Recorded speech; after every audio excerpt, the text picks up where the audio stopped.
Estamos começando mais um programa Direito e Dever e Cidadania em Ação, pela TV Destaque. Hoje vamos abordar questões ligadas ao direito processual penal. Compartilha comigo, em mais essa apresentação, a minha querida amiga, doutora Tatiana Fiore, que dará as boas-vindas ao nosso entrevistado. Olá, doutor Clóvis. É um prazer compartilhar mais essa edição do Direito e Dever e Cidadania em Ação com o senhor. Olá, assinante da TV Destaque.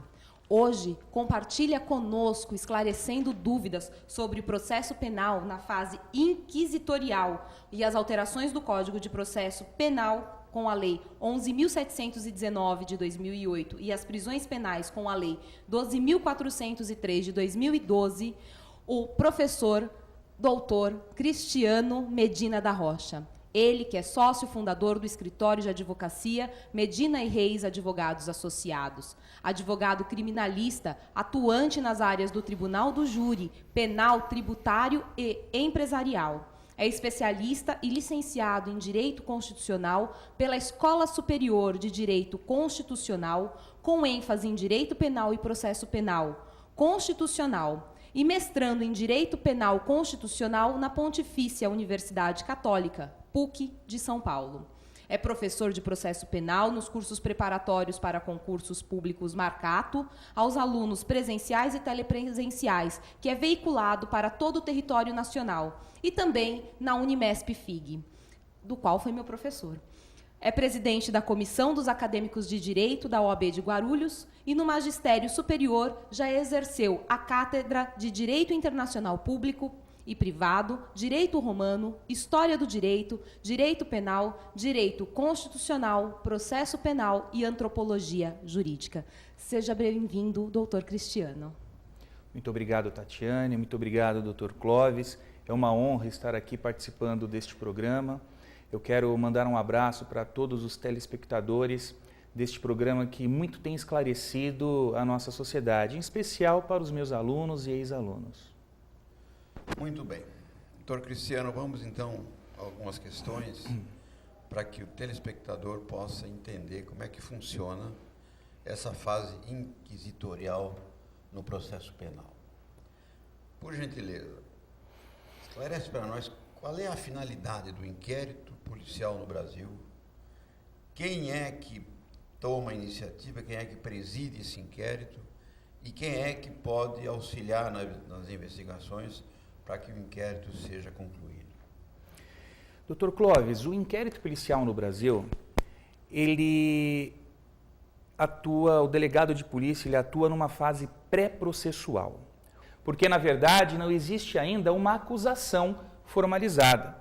O delegado de polícia, auxiliado pelos investigadores, auxiliado pela chamada polícia judiciária, após a prática do crime, busca efetivamente esses indícios de autoria e a prova da materialidade do crime, visando dar base para o titular da ação penal, no caso o Ministério Público, que oferecerá a denúncia, ou ação penal privada, quando o ofendido contrata um advogado para ajuizar a chamada queixa-crime.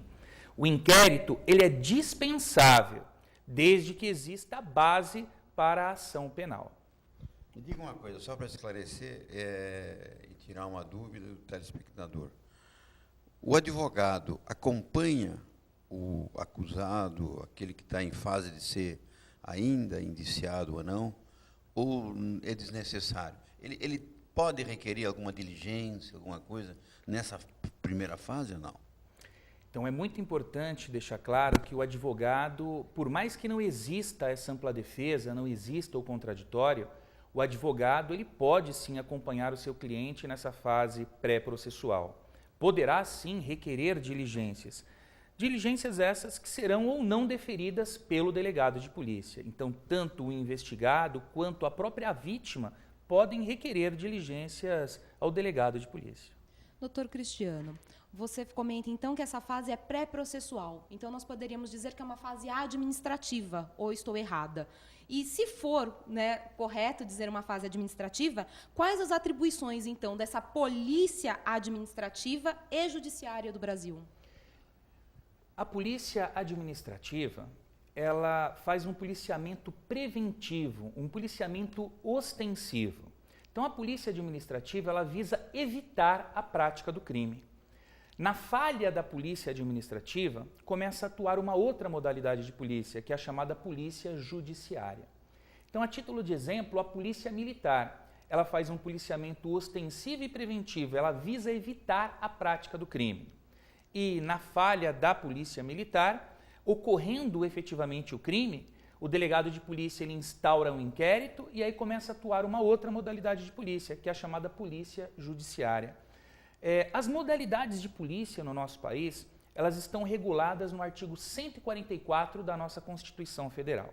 Então existe lá a chamada Polícia Federal, que muitas vezes ela atua também nessa fase administrativa, ela faz um policiamento ostensivo e preventivo, como por exemplo, no combate ao tráfico ilícito internacional de droga. Temos também a Polícia Ferroviária Federal, a Polícia Rodoviária Federal, que faz esse policiamento, na verdade, preventivo e ostensivo. Existe ainda a Polícia Civil, que é uma polícia judiciária, uma polícia que investiga crimes estaduais, e ainda a Polícia Militar, junto do Corpo de Bombeiros. Me diga uma coisa, doutor Cristiano. É comum a gente ouvir, às vezes, as pessoas dizer, olha, tinha um inquérito e o delegado arquivou o inquérito. É possível, depois de chegar a notícia-crime, a autoridade policial, ele fazer as investigações, fazer as diligências, e ele determinar, o próprio delegado que preside esse inquérito, determinar o seu arquivamento, ou isso depende de uma ordem de uma outra autoridade? Como é que isso funciona? Então, na verdade, doutor, o delegado de polícia, ele recebendo uma notícia crimes, ele está obrigado a instaurar o inquérito policial. Entretanto, depois de instaurado, o delegado não tem mais o poder de arquivar esse procedimento. O delegado ele investiga, ao final ele elabora um relatório e encaminha ao juiz natural. Esse juiz natural ele é fixado pela prevenção ou pela distribuição. E o juiz natural ele encaminha para o titular da ação penal. Sendo a ação penal pública, encaminha para o Ministério Público. E caso o Ministério Público entenda que não há efetivamente indícios de autoria e prova da materialidade do crime, o promotor ele requer o arquivamento e o juiz, se concordar, arquivará o inquérito. Caso o juiz não concorde, ele encaminha para o chefe do promotor de justiça, o chefe institucional, que é o chamado Procurador-Geral de Justiça. E o Procurador-Geral de Justiça ele define se é caso de oferecimento de denúncia ou se é caso de arquivamento. Essa decisão do Procurador-Geral de Justiça, ela é irrecorrível. Essa decisão ela é irrecorrível. Caso o Procurador-Geral de Justiça entenda que o juiz tem razão, então o arquivo do inquérito ocorrerá, ele será realmente arquivado e a vítima não pode recorrer. Por que a vítima não pode recorrer? Porque ela não é parte legítima. Tratando-se de ação penal pública, o Ministério Público que é o titular da ação penal. A vítima pode apenas ajuizar uma ação civil visando o ressarcimento dos seus prejuízos. E nós poderíamos dizer que esse seria, então, um recurso administrativo, né? Porque ele não é jurídico. Ainda o Ministério Público entende que deva de ser feita a denúncia. O juiz pode rejeitar a denúncia. Pode, na verdade. E aí cabe ao chefe do procurador decidir. Não. A questão não é essa. É inverso o raciocínio. Caso o promotor de justiça requeira o arquivamento Tá. e o juiz concorde, ele arquiva. Tá. Caso o juiz não concorde, ele remete ao Procurador-Geral de Justiça. Certo. E o procurador decide. Se é caso de oferecimento de denúncia, ele próprio pode oferecer a denúncia ou ele designa um outro promotor para oferecê-la. Agora, se o promotor ele oferece a denúncia e o juiz não concorda, ele rejeita a denúncia, aí o que acontece? O promotor ele vai recorrer, né? Ele vai ajuizar o chamado recurso em sentido estrito, é o rese. Vamos dar continuidade no próximo bloco, porque passa muito rápido, doutor Cristiano.